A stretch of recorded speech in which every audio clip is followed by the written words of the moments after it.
Hello, everyone. This is Rogers Harrison along with Brian Koperick, and welcome to the Sports Deep Dive Podcast. Deep Dive Podcast is a Podbean presentation, and it comes to you commercial free. That way you can either get on with your day if you're listening to it in the beginning of the day, or you can end your day on hopefully a pleasant note. Before we get into today's topic, Brian, how are you? I am wonderful, Rogers. How are you? I'm doing well. Today on Sports Deep Dive, we're going to talk about Charles Finley. Awesome. All right. Charles Finley may be familiar to some of you, and to some of you he may not be, so we're going to talk about him. Mr. Finley, known as Charles Oscar Finley, but sometimes went as known as Charlie O, was born on February 22nd in 1918. He was born in Birmingham, Alabama, but he was raised in Gary, Indiana, and later lived in LaPorte, about 60 miles east of Chicago. Mr. Finley made his fortune in the insurance business. He was among the first to write group medical insurance policies for those in the medical profession. Huh. Yeah, and you're like, well, what does it have to do with sports? I know that's what you're thinking. That's not what I'm thinking. Yeah. Yeah, because behind every great sports team, there's somebody that made money somewhere else. That's right. He was a very good businessman. For instance, in 1956, he purchased a home built in 1942, just north of Pine Lake in LaPorte, Indiana. The property was a working cattle ranch, which consisted of an 18th century 11-room colonial manor house and 9 barns. Oh. Get your head out of the gutter, okay? You said bars. No. I was like, Come okay. on, barns. He liked to drink a lot. No, barns. Oh, my gosh. But let's get in. So businessman likes to spend money. Yeah. And so we're going to talk about now what he wanted to spend his money on and eventually did spend his money on. You ready? I'm ready. Tell me more. Mr. Finley had tried multiple times to buy the Kansas City Athletics. Okay. They were in Kansas City at the time. They did not move to the West Coast until 1968. Now, he first attempted to buy the Philadelphia Athletics in 1954. But instead, the American League owners approved the sale to the team to Arnold Johnson, who moved the club to Kansas City for the 1955 season. So we don't know if Mr. Finley would have kept the team in Philadelphia, but if I know my history about the Athletics, I think the writing was on the wall as far as they needed to get out because they were not as popular as the Phillies. In 1956, he tried again, but this time it was for your team. The Tigers? The Tigers. He tried to buy the Tigers, but was once again unsuccessful. They instead were sold, this was 1956, instead they were sold to a Michigan-based group led by broadcasting magnates John Fetzer and Fred Knorr. Okay. In 1959, when Dorothy Kaminsky Rigney put her majority holdings of the White Sox up for sale, Finley lost out again to a group headed by Bill Veeck.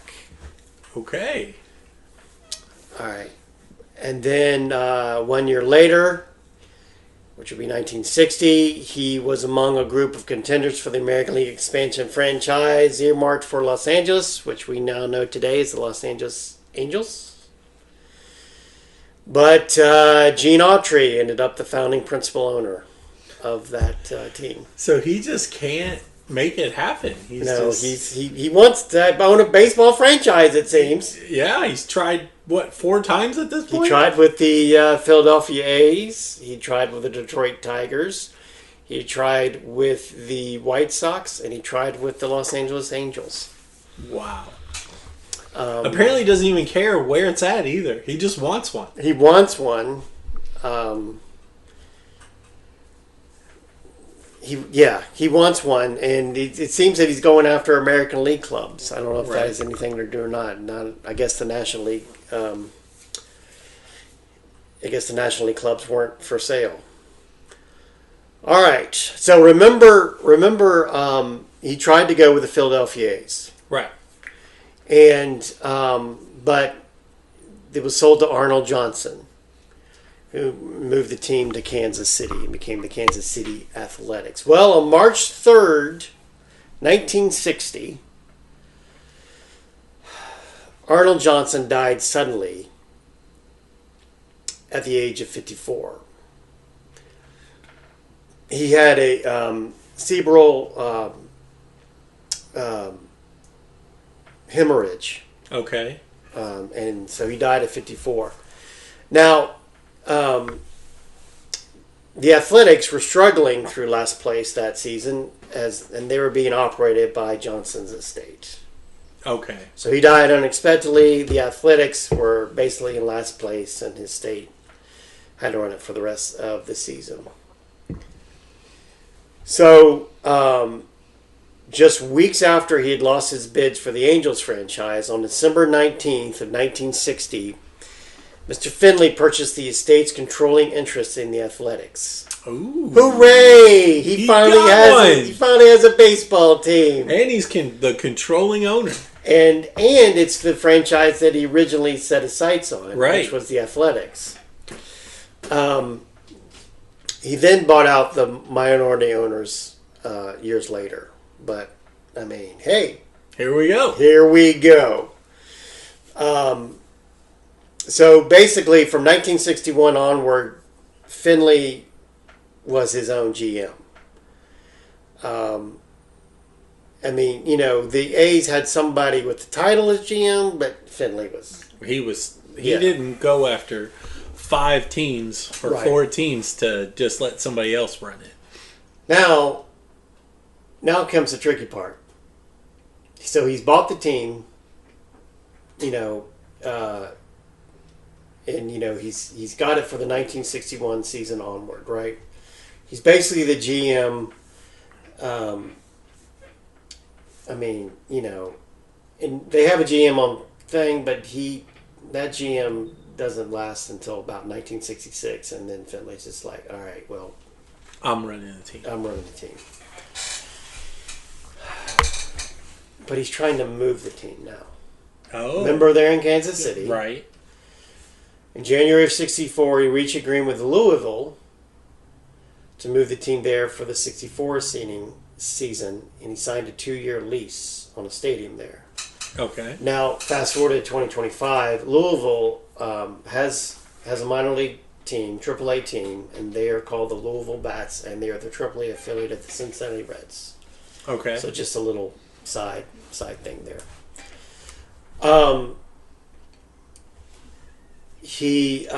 Now when that move was blocked by the American League, and they like to do to Mr. Finley,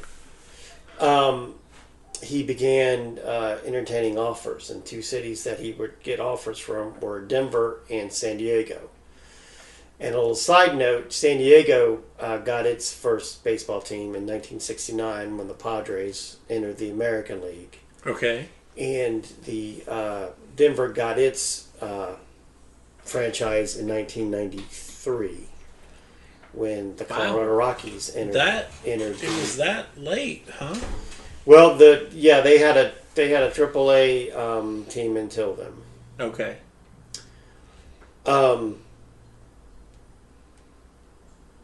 All right.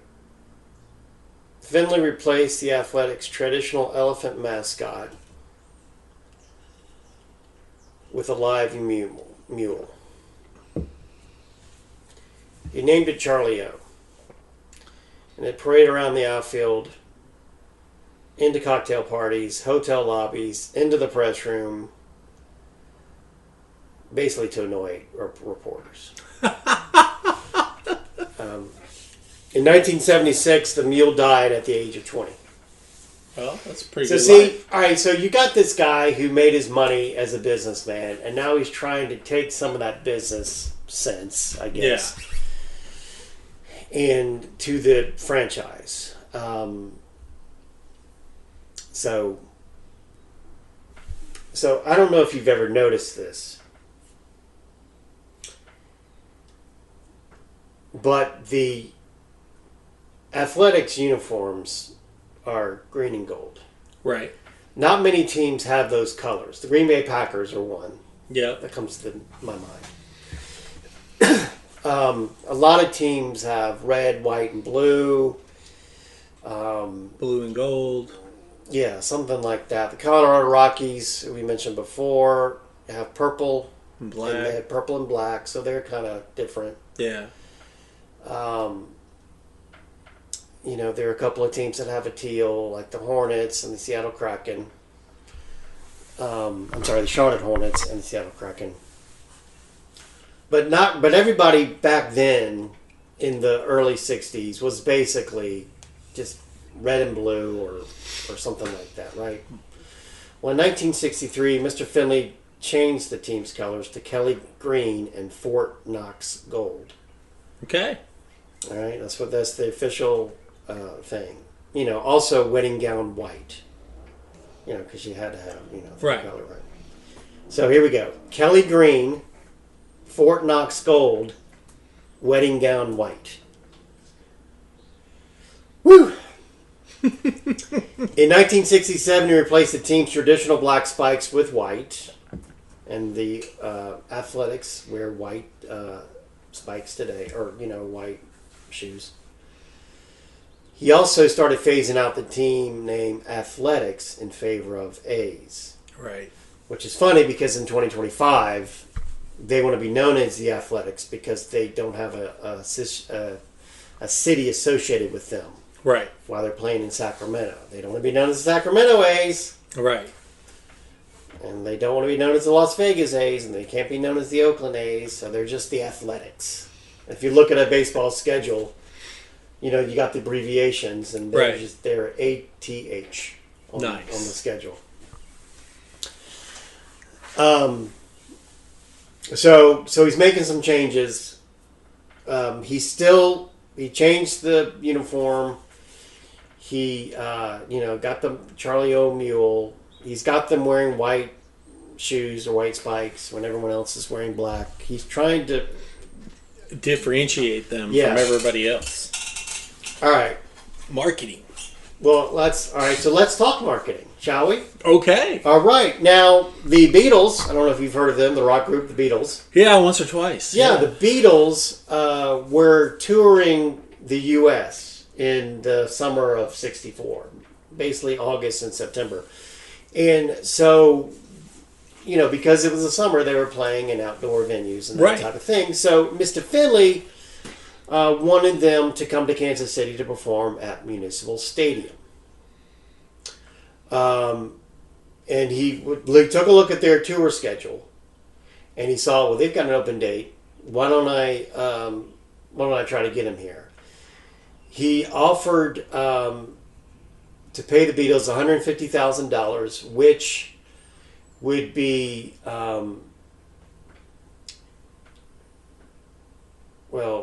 let's go with today. It'd be around $1,500 million or something along those lines, right? In today's money, he wanted them to come to Municipal Stadium on September 17th, 1964. It's going to pay them $150,000.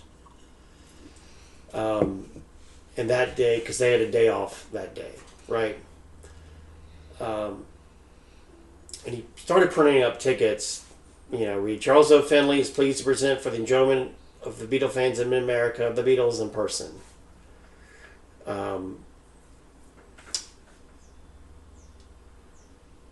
And he showed it, and he also, but all right. So John Lennon was quoted as saying that he disliked Finley's attempt to basically strong-arm the Beatles into playing longer than their standard half-hour concert set. The Beatles' $150,000 at the time was considered a record for a one-night stand appearance. But he wanted them to play longer than half the hour. So, all right. So what Finley did is he went and visited the group's manager, Brian Epstein, in San Francisco in August of '64, where the Beatles were playing. That was the first date of their tour. Okay. And then he told Epstein, why aren't the Beatles part of why isn't Kansas City part of your tour? He offered $50,000 first, and then $100,000 if they would schedule a concert in KC.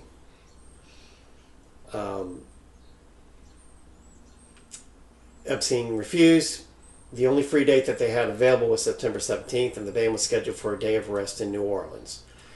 Finley encountered Epstein again in Los Angeles a week later, and they agreed on $150,000. Like, we'll give up our rest day if you just give us a crap ton of money. Yeah. Back up the truck. And then, like I said, he wanted them to play more than just half an hour, which I would have to agree with Mr. Finley on this one. Oh, yeah. I mean, what concerts, if you go to a concert now, they're a couple hours, right? Well, half an hour is what the warm-up act does. Exactly. I exactly. mean, you get an hour from right. the or headliner. At least an hour. Exactly, and then move on. I mean, half an hour, people are still finding their seats. Right. Right. Like, good night, everybody. What? I just got here. You could wait in the beer line for a half hour. So I told you before that he was looking to move. Right. They moved to California in January of 1968. Okay. So, all right. So here's the thing: is that Kansas City, as you know, is it's a nice city. I mean, it's a good city. They have minor league baseball there. They have the NFL there. They have minor league hockey. Yep. And as far as I know, they do not have any form of basketball. And I'm not sure about that, so KC fans, get on me if I'm wrong. But minor league hockey, the NFL, and Major League Baseball with the Kansas City Royals. But California, man. I mean, California was booming. Right. And that's where the dough was. I mean, the Dodgers and Giants moved out there in 58.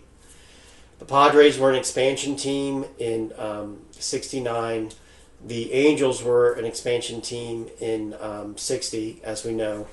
So, I mean, Mr. Finley was like, I got to get out there. That's where I'm going to make some money. And I'm surprised that before, I mean, the Angels were born in 60, like we talked about earlier. And I'm surprised that they didn't have a traveling partner. Because when the Dodgers and Giants moved out to California, so they would have a traveling partner. Okay. So you wouldn't have to make all the trip just for the Dodgers and then have to go all the way back. You could go see another team. Yeah, while you could you're play there. another team. Well, I'm talking about teams. Yeah. You could play another team. And then 69, when the Padres came, well, you had more options on the West Coast as well. So it's surprising to me that the American League didn't put somebody to be the Angels' traveling partner, for instance. But anyway, so California, January of 1968, they moved. They go from being the KC Kansas City A's, to now the Oakland A's. In in Oakland, you may have know about Reggie Jackson. Exactly.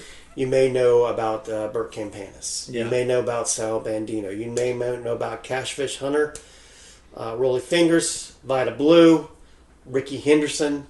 I mean, Jose Canseco. Well, okay, yes. Mark McGuire. Right. I mean, the A's were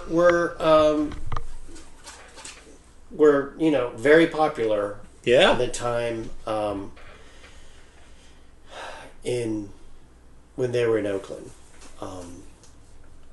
and then they've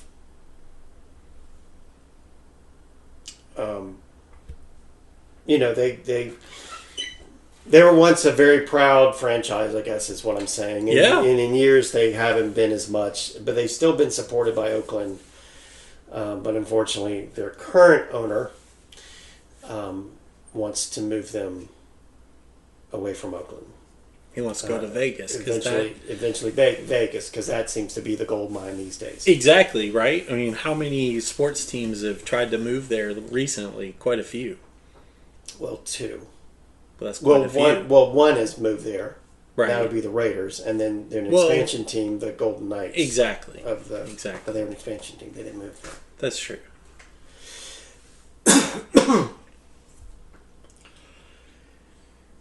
All right. Let's talk about one of their players, because this gives you, like I said, Mr. Finley had that business sense. All right. 1971, Vita Blue, the pitcher, joined the A's. He had a great rookie season. He went 24-8. He earned $14,000 his rookie season. So that winter, obviously he went 24-8. He only earned $14,000, and so he was thinking, "Hey, I want to get more money."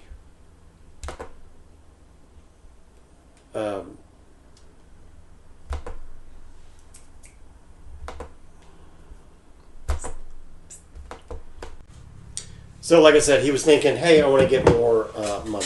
So he was thinking maybe I'm looking for a salary of like $92,500. Okay. To go from 14 to 92.5. Of course, that's a big jump. That is a big jump, and hopefully, I don't know if he was expecting to negotiation or something. So he held out because he wanted that, and so he missed much of the 1972 season. Eventually, Vita Blue and Charles Finley settled at $63,000. That's still a pretty good salary for that time, and for. I mean, he did, like I said, he missed most of the 1972 season, and so that hurt him probably. Well, yeah. So we fast forward to 1976. Vita Blue goes 18-13 in the 76 season. 2.35 ERA. He told reporters at the time, and I'm going to quote here, "I hope the next breath Charlie Finley takes is his last. Oh my gosh. I hope he falls flat on his face and dies of polio." And that was in 76. In 1977, only 2 years after winning a fifth straight division title and 3 years after winning a third consecutive World Series, the A's finished in last place in the division with one of the worst records in baseball. After the 77 season, Finley tried to trade or sell Vita Blue, this time to the Reds. The commissioner at the time vetoed, saying it was amounted to a fire sale. And the commissioner also said the addition of Blue, because this is 77, to already formidable Reds pitching staff would make a mockery of the National League West, because, I mean, the Reds would just dominate. Right. Wow. Yep. The league just stepping in and not letting them do it. All right. So remember we talked about Denver before, and he was entertaining offers for trying to get... Oh, yeah. Remember? Trying to move the A's to Denver. In 1980, Finley agreed in principle to sell to a businessman, Marvin Davis, who planned to move the Athletics to Denver. However, just before Finley and Davis were due to sign a contract, the NFL's Oakland Raiders announced they were moving to Los Angeles in 1982. And then Oakland, so the city of Oakland did not want to be held responsible for losing Oakland's stature as a big league city, refused to let the A's out of their lease with the Coliseum.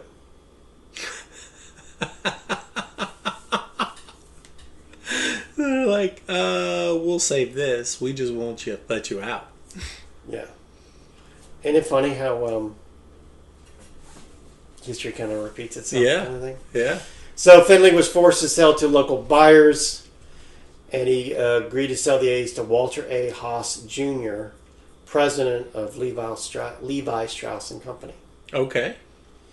And that was in August of 1980 for $12.7 million.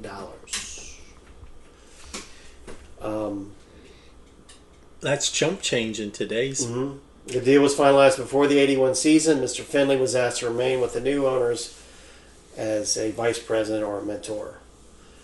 And under new management, the A's made the playoffs in 1981. Woohoo! Yeah. All right. So here's some of the things that that he did as far as marketing, because I told you he was a businessman, had the business set, and wanted his A's to stand out. We already talked about the color scheme. Right. We talked about the white spikes. He tried orange baseballs. Okay. She tried in a few exhibition games, but the hitters found it too hard to pick up, as it was traveling, to pick up the spin, so to speak. And if you ever want to know what that looks like, in August 18th, 1975, the cover of Time magazine had a picture of Charles Finley and his orange baseballs. Oh. So, I mean, you can imagine whether, because I think softball doesn't softball use some They have orange? some orange and some like bright yellow, bright green. Yeah, ones. so just think of those as a mechanical rabbit. Mechanical rabbit would pop up behind home plate, deliver new balls to the umpire, and was named Harvey. Okay. And Harvey made his debut in Kansas City, and then was brought over when they moved the team to Oakland. Oh, really? Uh-huh. Okay.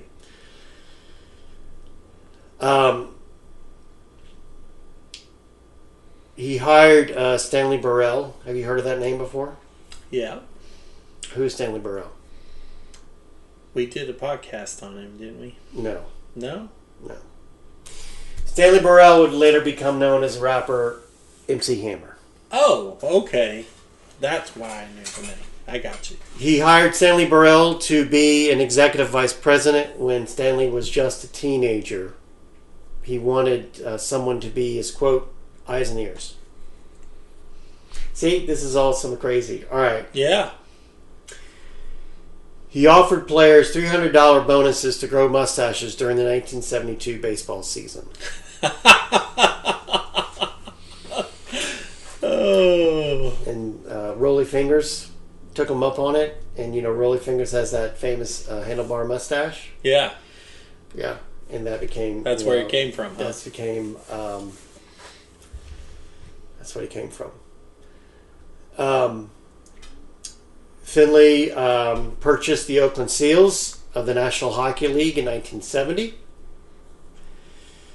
renaming the team the California Golden Seals.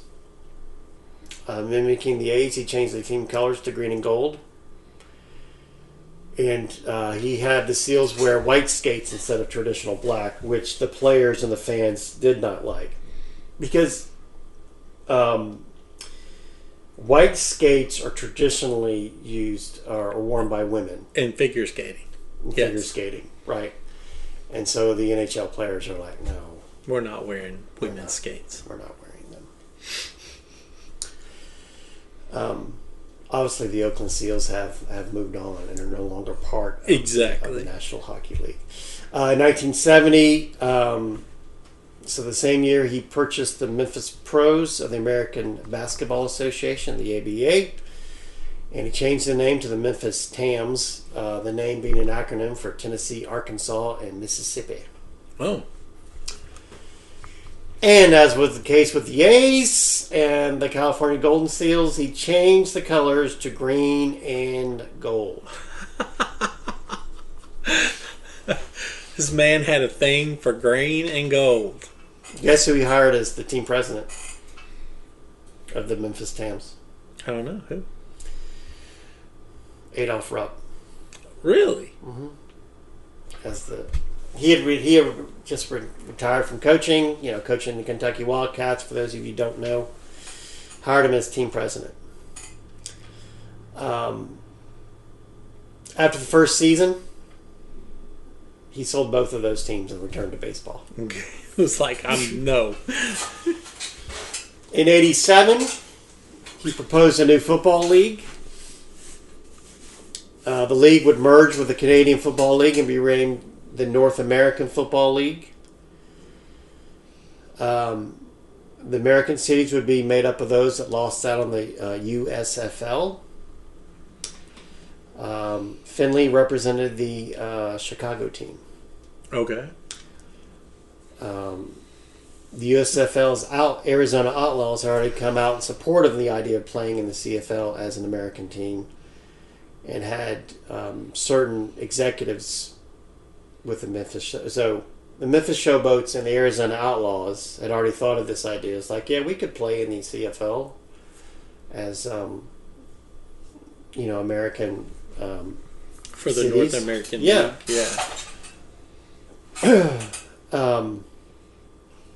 CFL insisted upon a minimum $20 million per year television contract to even consider this idea. Finley was optimistic that a contract could be secured, but all the networks rejected the plan. Which is funny because today we've got summer leagues and we've got, Fox and I think NBC. That are invested in those? In the XFL and the the UFL, I think is what it's known, because the USFL and the XFL merged to form the UFL.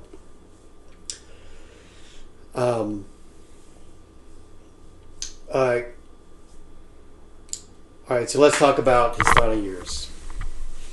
Finley lived his final years on his farm in LaPorte. Remember the working cattle ranch? Yep. He died at the age of 77 on February 19th, 1996, just 3 days before his 78th birthday. Okay.